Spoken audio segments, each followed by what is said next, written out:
भारत माता की। भारत माता की। भारत माता की।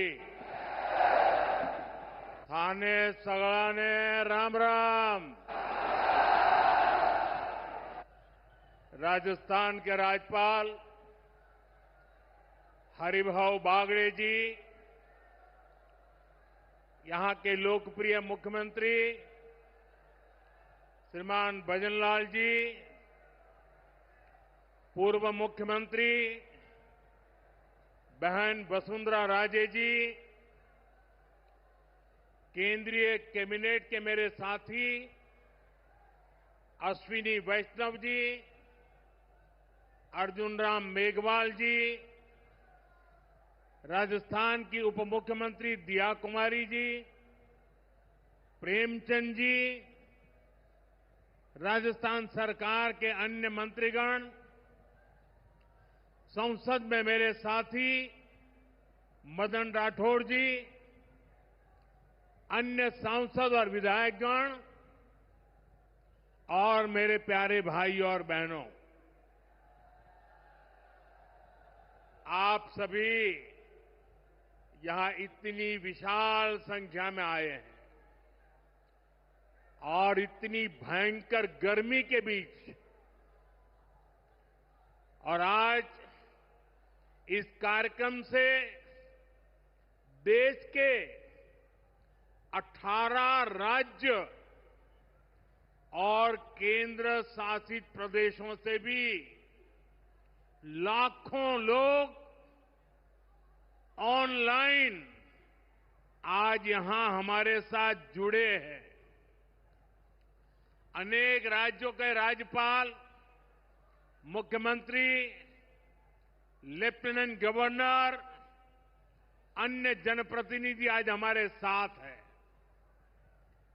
मैं देश भर से जुड़े सभी महानुभावों का, जनता जनार्दन का अभिनंदन करता हूं। भाइयों और बहनों, मैं यहां पर करणी माता का आशीर्वाद लेकर आपके बीच आया हूं। करणी माता के आशीर्वाद से विकसित भारत बनाने का हमारा संकल्प और मजबूत हो रहा है। थोड़ी देर पहले विकास से जुड़ी 26,000 करोड़ रुपए की परियोजनाओं का यहां शिलान्यास और लोकार्पण हुआ है। मैं इन परियोजनाओं के लिए देशवासियों को, राजस्थान के मेरे भाई बहनों को बहुत बहुत बधाई देता हूं। साथियों, विकसित भारत बनाने के लिए आज देश में आधुनिक इंफ्रास्ट्रक्चर बनाने का बहुत बड़ा महायज्ञ चल रहा है। हमारे देश की सड़कें आधुनिक हो, हमारे देश के एयरपोर्ट आधुनिक हो, हमारे यहां रेल और रेलवे स्टेशन आधुनिक हो, इसके लिए पिछले 11 साल में अभूतपूर्व गति से काम किया गया है। आप कल्पना कर सकते हैं, इंफ्रास्ट्रक्चर के इन कामों पर देश पहले जितना पैसा खर्च करता था, आज उससे 6 गुना ज्यादा पैसा खर्च कर रहा है। 6 गुना ज्यादा। आज भारत में हो रहे इन विकास कार्यों को देखकर दुनिया भी हैरान है। आप उत्तर में जाएंगे तो चिनाब ब्रिज जैसा निर्माण देखकर लोग हैरान हैं। पूर्व की तरफ जाएंगे तो अरुणाचल की सेला टनल, असम का बोगीबिल ब्रिज आपका स्वागत करते हैं। पश्चिम भारत में आएंगे तो मुंबई में समंदर पर बना अटल सेतु नजर आएगा। सुदूर दक्षिण में देखेंगे तो पंबन ब्रिज मिलेगा, जो अपनी तरह का देश का पहला ब्रिज है। साथियों, आज भारत अपनी ट्रेनों के नेटवर्क को भी आधुनिक कर रहा है। ये वंदे भारत ट्रेनें, अमृत भारत ट्रेनें, नमो भारत ट्रेनें, ये देश की नई गति और नई प्रगति को दर्शाती है। अभी देश में करीब 70 रूट पर वंदे भारत ट्रेनें चल रही है। इससे दूर सुदूर के इलाकों में भी आधुनिक रेल पहुंची है। बीते 11 साल में सैकड़ों रोड ओवरब्रिज और रोड अंडरब्रिज का निर्माण किया गया है। 34,000 किलोमीटर से ज्यादा के नए रेल ट्रैक बिछाए गए हैं। अब ब्रॉडगेज लाइनों पर मानव रहित क्रॉसिंग, वो बात इतिहास बन चुकी है, खत्म हो चुकी है। हम मालगाड़ियों के लिए अलग से स्पेशल पटरियां, डेडिकेटेड फ्रेट कॉरिडोर का काम भी तेजी से पूरा कर रहे हैं। देश के पहले बुलेट ट्रेन प्रोजेक्ट पर काम चल रहा है और इन सबके साथ ही हम एक साथ देश के करीब 1300 से अधिक रेलवे स्टेशनों को भी आधुनिक बना रहे हैं। साथियों, आधुनिक हो रहे इन रेलवे स्टेशनों को देश ने अमृत भारत स्टेशन का नाम दिया है। आज इनमें से 100 से अधिक अमृत भारत स्टेशन बनकर के तैयार हो गए। सोशल मीडिया पर भी लोग देख रहे हैं कि इन रेलवे स्टेशनों का पहले क्या हाल था और अब कैसे इनकी तस्वीर बदल गई है। साथियों, विकास भी, विरासत भी, इस मंत्र का इन अमृत भारत रेलवे स्टेशनों पर उसका नजारा साफ साफ दिखाई देता है। ये स्थानीय कला और संस्कृति के भी नए प्रतीक है। जैसे राजस्थान के मांडलगढ़ रेलवे स्टेशन पर महान राजस्थानी कला संस्कृति के दर्शन होंगी। बिहार के थावे स्टेशन पर मां थावे वाली के पावन मंदिर और मधुबनी चित्रकला को दर्शाया गया है। मध्य प्रदेश के ओरछा रेलवे स्टेशन पर आपको भगवान राम की आभा का एहसास होगा। श्रीरंगम स्टेशन का डिजाइन भगवान श्री रंगनाथ स्वामी जी के मंदिर से प्रेरित है। गुजरात का डाकोर स्टेशन रणछोड़राय जी से प्रेरित है। तिरुवन्नामलई स्टेशन द्राविड़ वास्तुकला के अनुसार डिजाइन किया गया है। बेगमपट स्टेशन पर आपको काकतीय साम्राज्य के समय का आर्किटेक्चर देखने को मिलेगा। यानी हर अमृत स्टेशन पर आपको भारत की हजारों साल पुरानी विरासत के दर्शन भी होंगे।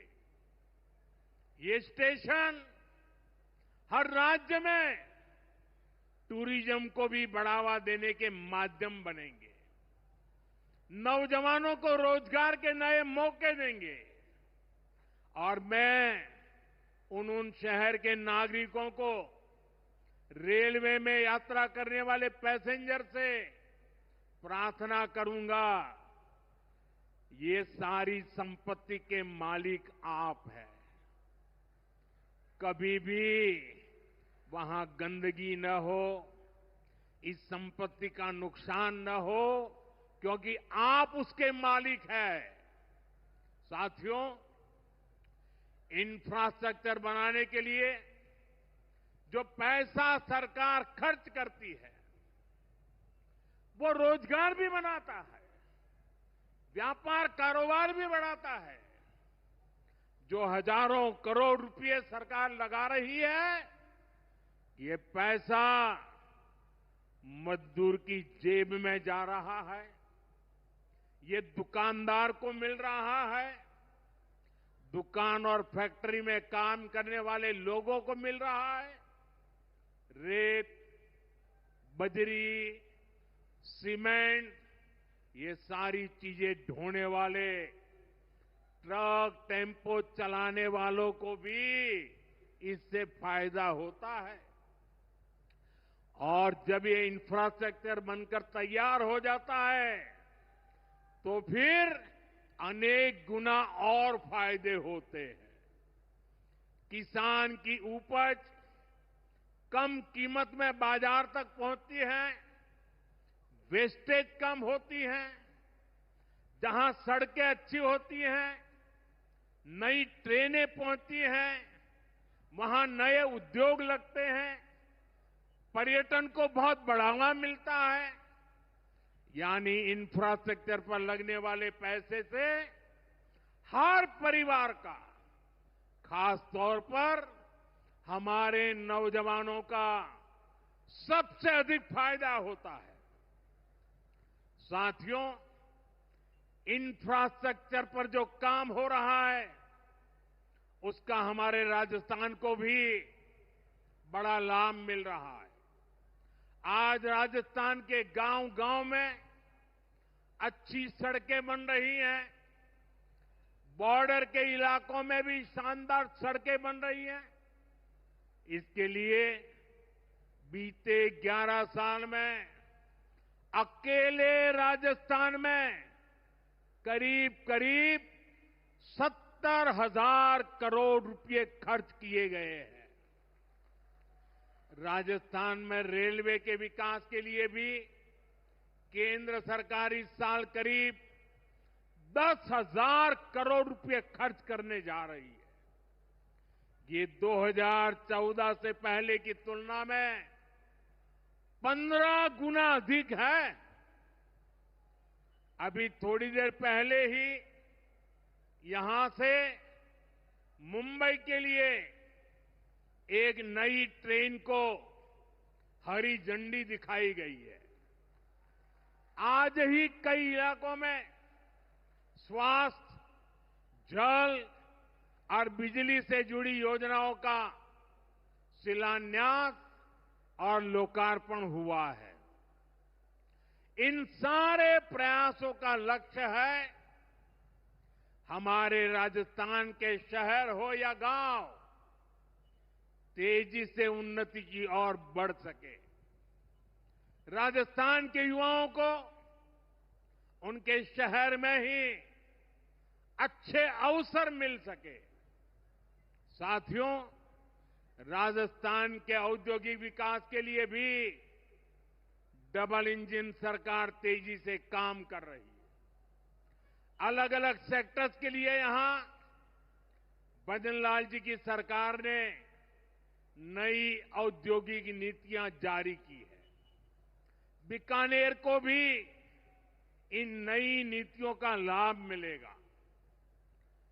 और आप तो जानते हैं, जब बीकानेर की बात आती है तो बीकानेरी भुजिया का स्वाद,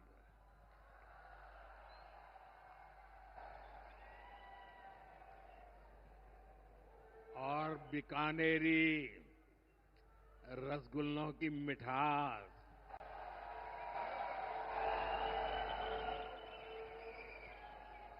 विश्व भर में अपनी पहचान बनाएगी भी और बढ़ाएगी भी। राजस्थान की रिफाइनरी का काम भी अंतिम चरण में है। इससे राजस्थान पेट्रोलियम आधारित उद्योगों का प्रमुख हब बनेगा।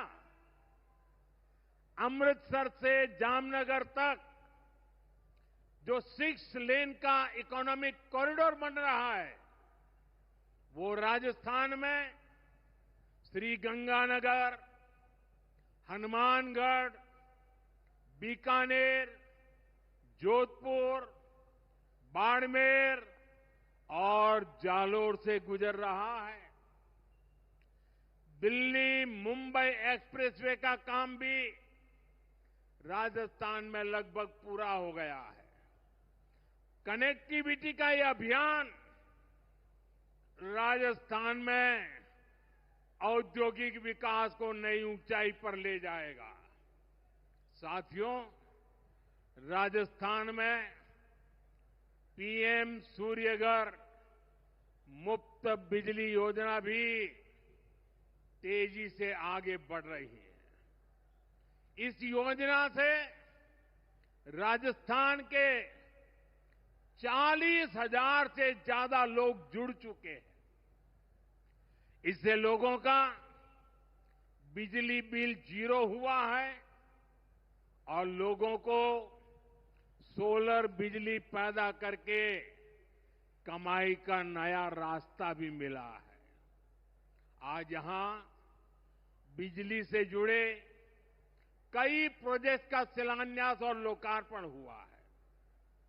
इनसे भी राजस्थान को और ज्यादा बिजली मिलेगी। बिजली का बढ़ता उत्पादन भी राजस्थान में औद्योगिक विकास को नई गति दे रहा है। साथियों, राजस्थान की ये भूमि रेत के मैदान में हरियाली लाने वाले महाराजा गंगा सिंह जी की भूमि है। हमारे लिए पानी का क्या महत्व है, यह इस क्षेत्र से बेहतर भला कौन जानता है। हमारे बीकानेर, श्रीगंगानगर, हनुमानगढ़, पश्चिम राजस्थान के ऐसे अनेक क्षेत्रों के विकास में पानी का बहुत बड़ा महत्व है। इसलिए एक तरफ हम सिंचाई परियोजनाओं को पूरा कर रहे हैं और साथ ही नदियों को जोड़ रहे हैं। पार्वती, काली सिंध, चंबल लिंक परियोजना से राजस्थान के अनेक जिलों को लाभ होगा। यहां की धरती, यहां के किसानों को फायदा होगा। साथियों,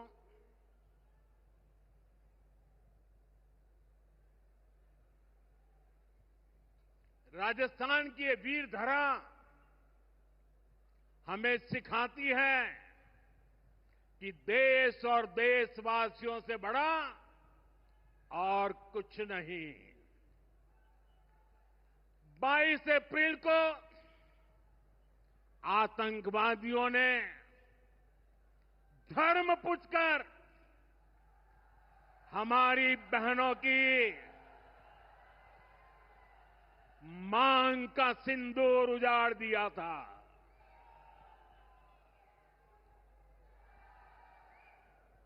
वो गोलियां पहलगाम में चली थी, लेकिन उन गोलियों से 140 करोड़ देशवासियों का सीना छलनी हुआ था।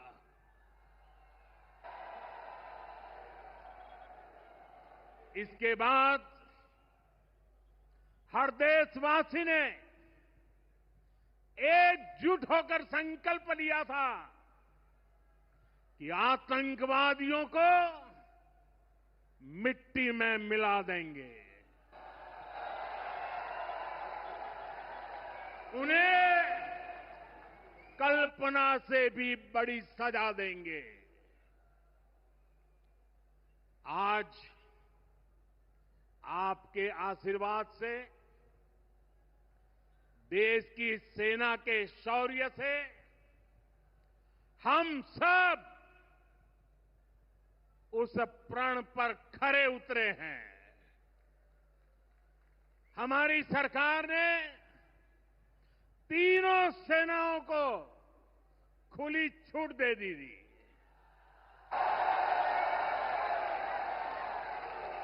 और तीनों सेनाओं ने मिलकर ऐसा चक्रव्यूह रचा कि पाकिस्तान को घुटने टेकने के लिए मजबूर कर दिया।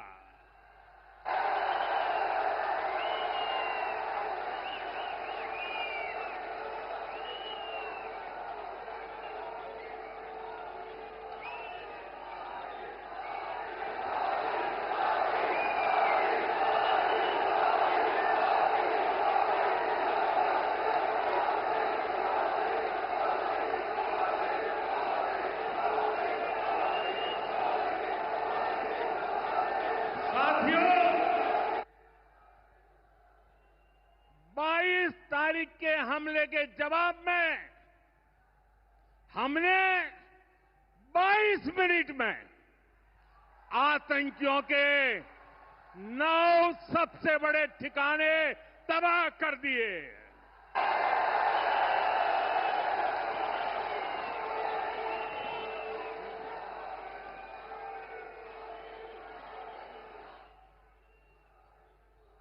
दुनिया ने और देश के दुश्मनों ने भी देख लिया कि जब सिंदूर बारूद बन जाता है तो नतीजा क्या होता है।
वैसे साथियों, ये संयोग ही है। 5 साल पहले जब बालाकोट में देश ने एयर स्ट्राइक की थी, उसके बाद मेरी पहली जनसभा राजस्थान में ही सीमा पर हुई थी।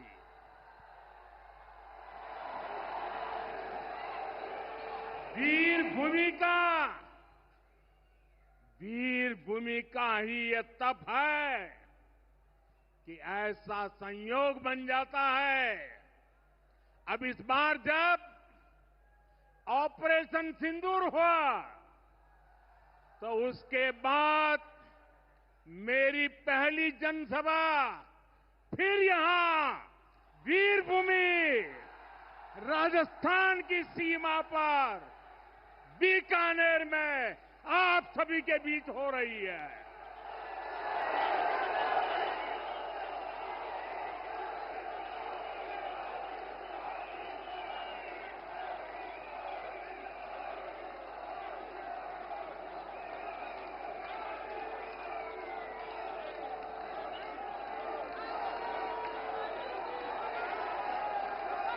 साथियों, चूरू में मैंने कहा था, एयर स्ट्राइक के बाद मैं आया था, तब मैंने कहा था, सौगंध मुझे इस मिट्टी की, मैं देश नहीं मिटने दूंगा। मैं देश नहीं झुकने दूंगा।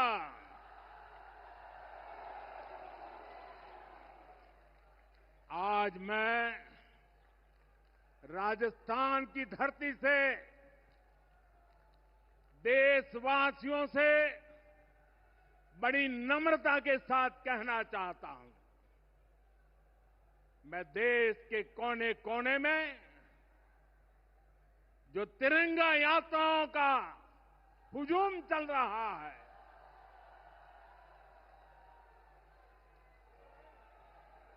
मैं देशवासियों से कहता हूं,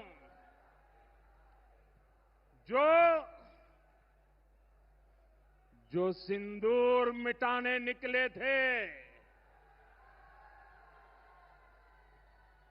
जो सिंदूर मिटाने निकले थे, उन्हें मिट्टी में मिलाया है।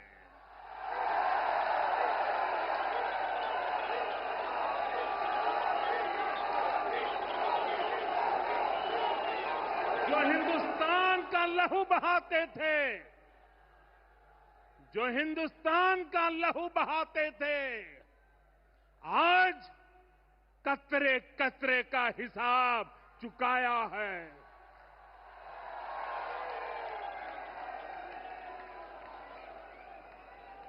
जो सोचते थे भारत चुप रहेगा, आज वो घरों में डूब डूब के पड़े हैं।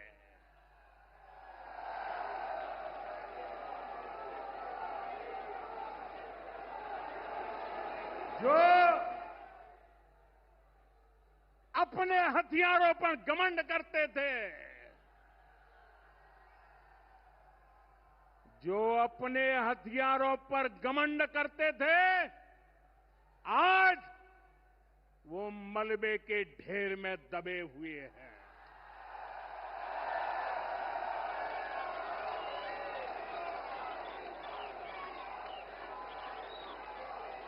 मेरे प्यारे देशवासियों, ये शोध प्रतिशोध का खेल नहीं, ये शोध प्रतिशोध का खेल नहीं, ये न्याय का नया स्वरूप है।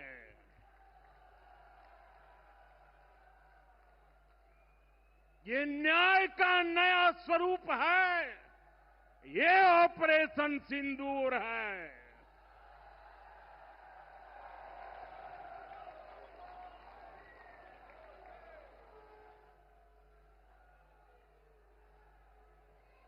ये सिर्फ आक्रोश नहीं है, ये सिर्फ आक्रोश नहीं है, ये समर्थ भारत का रौद्र रूप है। ये भारत का नया स्वरूप है।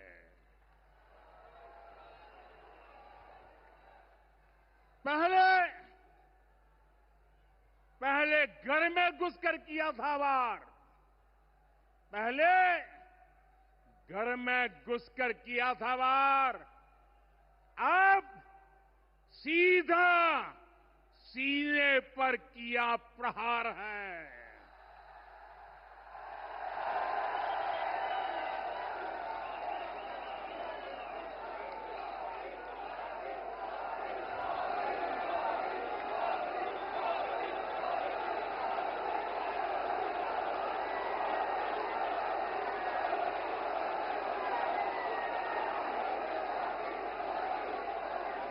आतंक का फन कुचलने की,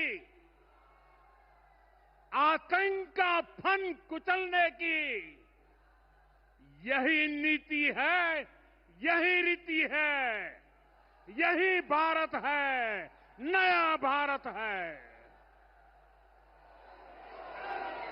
ये भारत माता की, भारत माता की, भारत माता की। साथियों, ऑपरेशन सिंदूर ने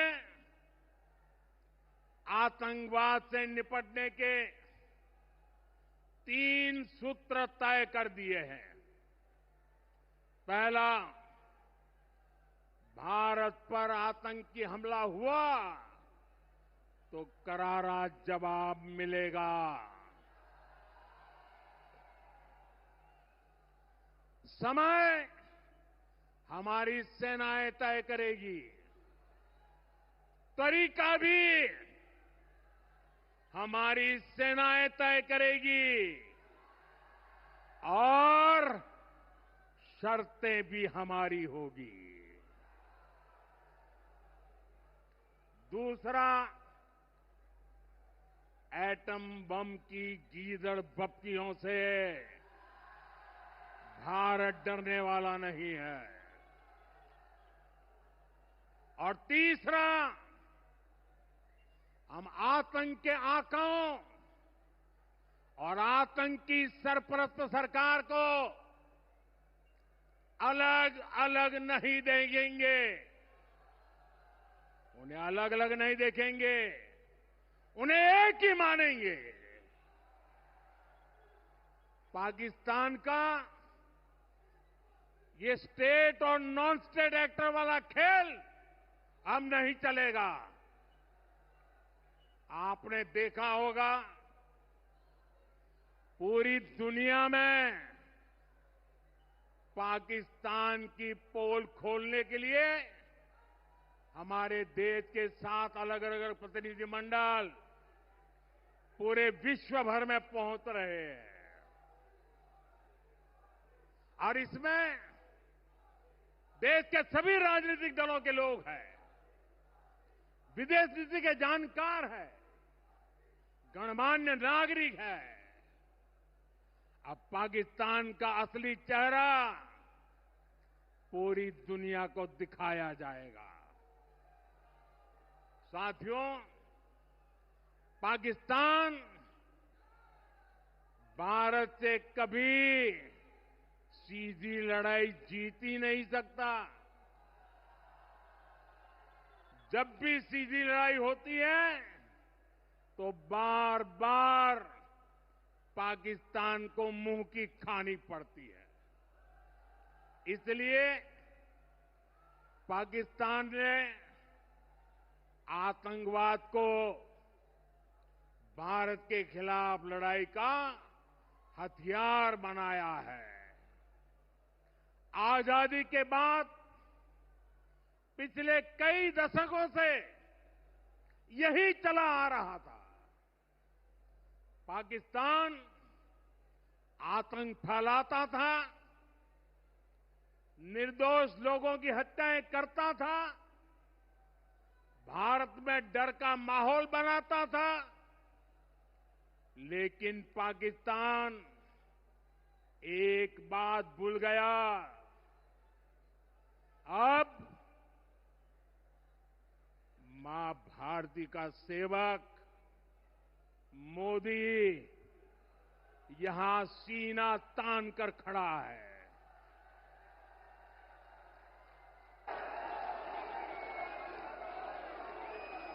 मोदी का दिमाग ठंडा है, ठंडा रहता है, लेकिन मोदी का लहू गर्म होता है।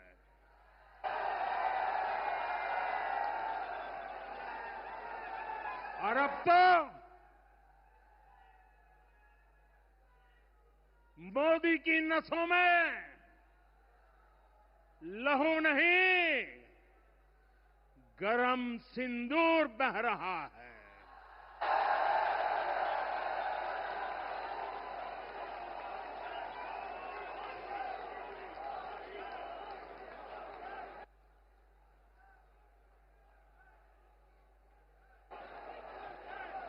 अब भारत ने दो टूक साफ कर दिया है।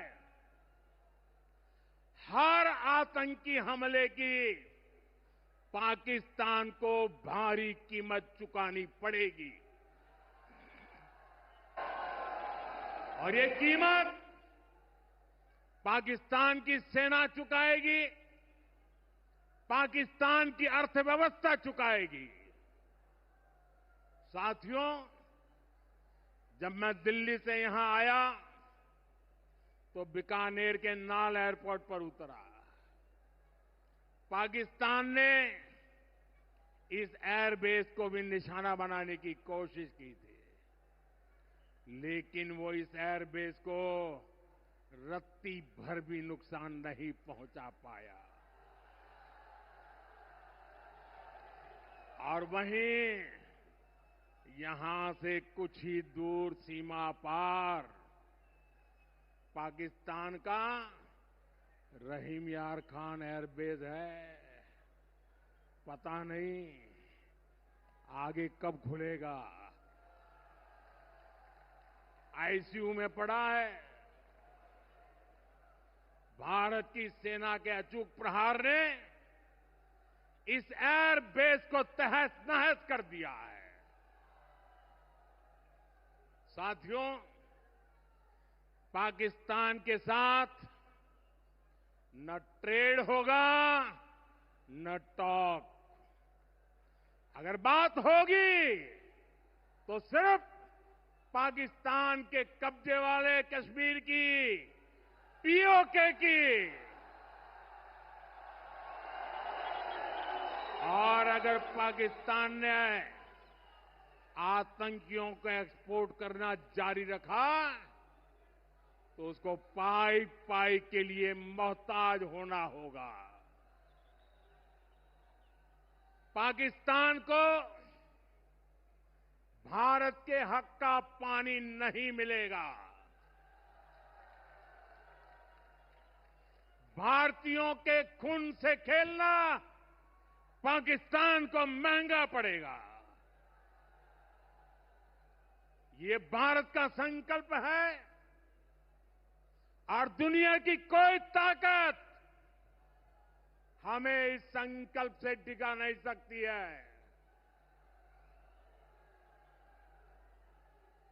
भाइयों और बहनों, विकसित भारत के निर्माण के लिए सुरक्षा और समृद्धि दोनों जरूरी है। ये तभी संभव है जब भारत का कोना कोना मजबूत होगा। आज का ये कार्यक्रम भारत के संतुलित विकास का, भारत के तेज विकास का उत्तम उदाहरण है। मैं एक बार फिर इस वीर धरा से सभी देशवासियों को बधाई देता हूं। मेरे साथ बोलिए, दोनों मुट्ठी बंद करके पूरी ताकत से बोलिए, भारत माता की, भारत माता की, भारत माता की। वंदे वंदे वंदे वंदे वंदे वंदे वंदे वंदे वंदे वंदे वंदे वंदे